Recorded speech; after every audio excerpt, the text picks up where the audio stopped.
Assalamualaikum warahmatullahi wabarakatuh dan selamat sejahtera kepada anak-anak pelajar SPM 2020 dan rakan-rakan guru yang bersama-sama mendengar bagi kupasan kertas 2 Bahasa Melayu SPM 2020 yang akan membincangkan soalan ketiga tentang pengetahuan dan kemahiran berbahasa bagi bahagian soalan 3C, 3D dan 3E.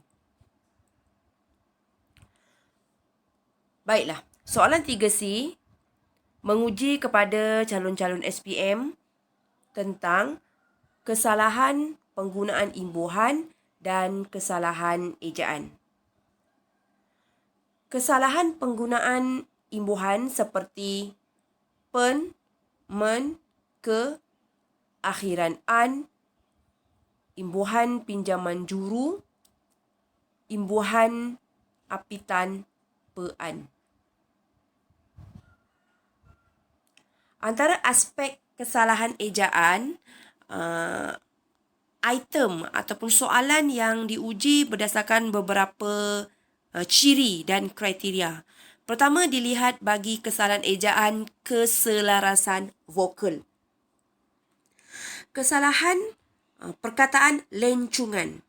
Melihatkan keselarasan vokal yang perlu dieja betul, lencungan. Renek.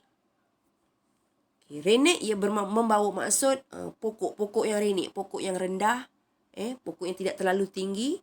Namun ejaan yang perlu dieja betul adalah renik. Renek, R-E-N-E-K. Contoh kesalahan bagi yang menunjukkan keselarasan vokal ini juga ialah bagi perkataan resit. Kadang-kadang kita menyebut perkataan resit sebegitu bunyinya. Namun bagi ejaan yang tepat dalam bahasa, ejaan resit ialah resit, R-E-S-I-T. Seterusnya, kesalahan ejaan ini juga mengambil kira aspek bagi penggunaan ambilan bahasa Inggeris ataupun bahasa Arab. Contohnya perkataan automatic. Kadang-kadang kita menyebut perkataan automatic. Kita, para pelajar, jarang menyebut dengan betul penggunaan seperti ejaan automatic. Dialysis. Kita menyebut, kadang-kadang kita menyebut dengan perkataan dialysis. Jadi bila kita menyebut perkataan itu salah, bermakna ejaan kita juga akan terkeliru di situ. Sepatutnya dialisis. Ramadan. Kita melihat kepada sebutan bahasa Arab. Ramadan. Tapi ejaan yang diterima dalam konteks bahasa ialah Ramadan. Seterusnya, kesalahan ejaan yang diuji juga pada aspek pengejaan kata ganda dan kata majmuk. Contohnya ya anak-anak, perkataan kata majmuk mantap ada 15 sahaja yang perlu dieja rapat. Selain daripada 2 rangkai kata yang kamu jumpa, bukan semudahnya boleh dieja rapat ataupun jarak. Contohnya perkataan pasar raya. Pasar raya ini bukan golongan kata majmuk mantap. Sebab itulah perlu dieja jarak. Dia 2 rangkai kata yang berbeza dan masing-masing boleh berdiri sendiri dan mempunyai maksudnya. Melipat gandakan ialah dilihat di sini anak-anak, pelajar sekalian, apabila perkataan kata ganda itu menerima apitan imbuhan di depan dan di awal, di depan dan di akhir, di depan dan di akhir, kata ganda itu perlu dirapatkan dan secara automatiknya tanda sempang itu tergugur. Kita boleh buang. Dan contoh Cikgu berikan di sini kata majmuk mantap, perkataan iaitu warga negara. Yang perlu dieja rapat. Dan kamu akan lihat cari 14 lagi kata majmuk mantap. Saya dah berikan 1 di sini. Baik. Seterusnya, soalan 3D. Soalan 3D ini pula menguji kepada calon-calon sekalian kesalahan istilah atau kata dan kesalahan tata bahasa. Kesalahan istilah atau kata dan kesalahan tata bahasa. Dalam kesalahan istilah atau kata ini sebenarnya lebih kepada satu penggunaan perkataan yang lebih tepat istilahnya pada ayat tersebut. Jadi mungkin dia lebih kepada kibat. Jika anak-anak boleh menjawab dengan baik dan dengan ulang kaji, dengan pengayaan latih tubi, cikgu rasa kesalahan istilah ini menjadi makanan awak je untuk dijawab dengan baik. Namun begitu, jika kesalahan istilah itu sukar bagi kamu untuk menguasai apakah cara untuk menjawab, jangan diabaikan kesalahan tata bahasa yang boleh menjadi ataupun yang boleh menyumbang kepada penambahan markah yang baik, skor yang baik. Kerana kesalahan tata bahasa juga adalah kesalahan yang mudah sebenarnya, berbanding kesalahan ejaan yang diuji. Baik, dalam kesalahan tata bahasa, biasanya calon-calon diuji tentang aspek tersebut, iaitu kata penguat. Kata penguat itu digandingkan dengan kata adjektif lah. Kata adjektif itu kata sifat. Jadi kata penguat itu nak kuatkan lagi kata adjektif itu, kata sifat supaya lebih jelas. Contohnya dekat situ paling bijak. Baik, dalam kata penguat paling ini pula, anak-anak pelajar tidak boleh sesuka hati menerima sekali. Kerana paling dan ter merupakan satu darjah ataupun satu tingkat yang dah paling tertinggi. Bukan agung Agung tu hanya yang Maha Esa. Dia satu darjah yang paling tertinggi. Maksudnya budak itu memang dah bijak. Paling genius, paling bijak. Jadi tak ada lagi kebijaksanaan yang kawan-kawan boleh menandinginya. Jadi tak boleh tambah sekali. Dia kira hukum melewah. Tetapi bagi kata penguat bebas yang mengandungi sangat, amat, sungguh, biasa cikgu panggil sas lah. Sungguh, amat, sangat. Hanya pengecualian ini sahaja boleh menerima sekali. Sangat bijak sekali, sungguh bijak sekali, amat bijak sekali. Yang lain tidak boleh. Seterusnya anak-anak, kata bilangan. Dan kata bilangan ini biasanya akan digandingkan dengan kata ganda ataupun kata nama yang digandakan. Contohnya dekat situ, cikgu berikan semua guru. Semua tu kita tak tahu berapa bilangannya. 2 orang guru, 3 orang guru.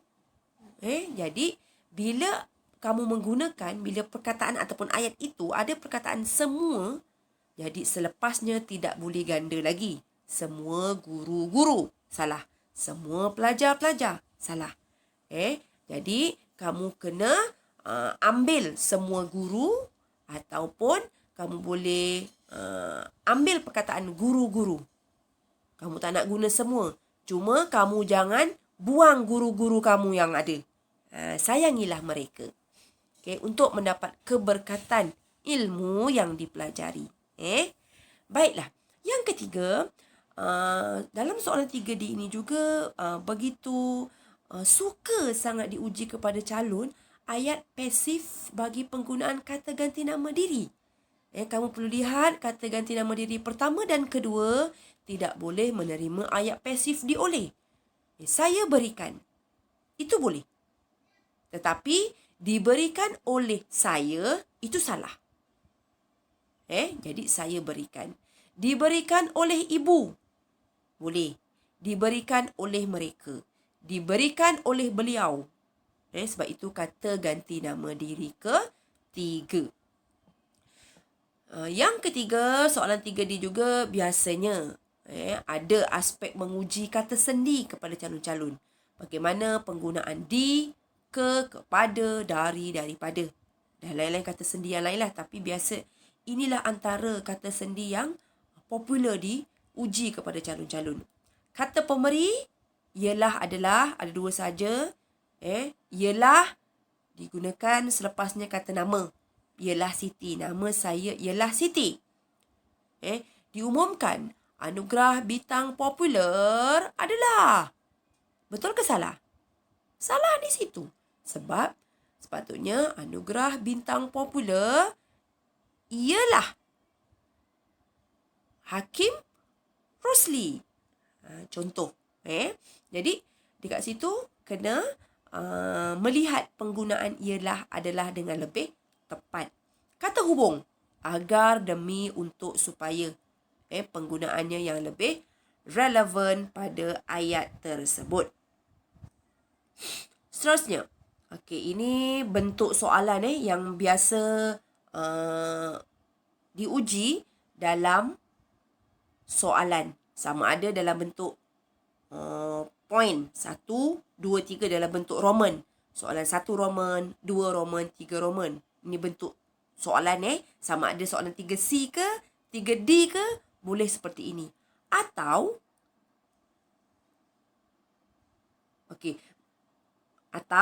yang kedua nanti cikgu akan terangkan. Jadi, bila persembahan jawapan seperti Roman seperti itu, bermakna anak-anak pelajar perlu present, perlu tulis, perlu persembahkan bentuk jawapan yang terbaik supaya pemeriksa suka, tenang jiwanya melihat jawapan kamu.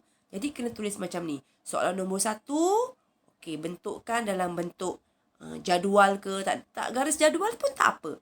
Tapi bezakan kesalahan sebelah kiri, pembetulannya sebelah kanan. Senaraikan nombor 1, nombor 2, soalan nombor 2, soalan nombor 3. Dan setiap satu soalan itu mesti ada 2 kesalahan. 1 imbuhan, 1 ejaan. 1 imbuhan, 1 ejaan. Kalau soalan 3C lah. Kalau soalan 3D, 1 istilah, 1 lagi tata bahasa. 1 lagi istilah, 1 lagi tata bahasa. Jadi ini bentuk persembahan jawapan yang terbaik oleh calon-calon cemerlang SPM 2020. Tadi cikgu kata ada 2 bentuk soalan yang mungkin diuji. Yang kedua, dia boleh uji dalam bentuk petikan seperti ini.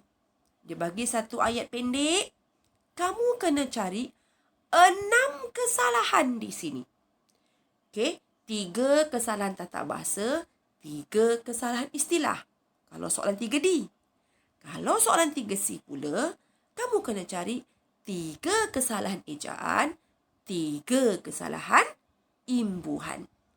Tengok. Tapi, bagaimana pula kamu nak mempersembahkan jawapan kamu? Adakah boleh seperti tadi? Boleh. Ke tak boleh? Lebih baik kamu persembahkan seperti inilah. Senaraikan saja. 1, 2, 3, 4, 5, 6. Kesalahannya. Kemudian pembetulannya. Ini bila cikgu type dalam komputer, dia dah center. Bila dah present dalam telefon ni, dia jadi agak bergerak. Tapi cikgu harap kamu jelaslah dia punya kedudukan dia. Kesalahan, 1 baris, 1 kolom, 1 ruang dan pembetulan pada 1 ruang. Ini adalah bentuk persembahan yang terbaik lah. Baik, seterusnya kita berpindah kepada soalan yang terakhir. Dalam soalan ketiga ialah bahagian soalan 3E. 3E ini ialah menguji peribahasa kepada anak-anak pelajar sekalian, yang mana peribahasa ini mencakupi ataupun menguji aspek peribahasa sama maksud. Dia bagi peribahasa, kamu kena berikan apa peribahasa lain yang sama maksud dengan peribahasa yang diuji. Yang kedua, dia mungkin berikan satu peribahasa dalam bentuk situasi. Kamu dibagi satu peribahasa, dia bagi satu petikan dalam bentuk situasi, kamu kena cari apa peribahasa yang sesuai di situ. Okay. Yang ketiga, mungkin dia akan berikan maksud peribahasa. Kamu kena cari peribahasanya. Okay. Ataupun dia soalan itu boleh menguji kamu peribahasa dalam bentuk pernyataan. Peribahasa tu kamu kena cari dalam bentuk pernyataan. Okay. Yang ketiga, empat, yang kelima, okay, kamu menggunakan peribahasa macam memasukkan peribahasa dalam ruang kosong yang diberikan. Daripada situasi, kamu masukkan peribahasa, kaitkan peribahasa sesuai daripada petikan. Jadi anak-anak pelajar, itu saja kupasan penerangan daripada saya, Cikgu Marduati binti Amroji. Segala kekurangan ini kita perlu atasi dan kamu jadikan SPM 2020 ini sebagai kenangan paling bermakna untuk kamu terus cemerlang. Okey, sekian. Wabillahi taufiq wa hidayah. Wassalamualaikum warahmatullahi wabarakatuh.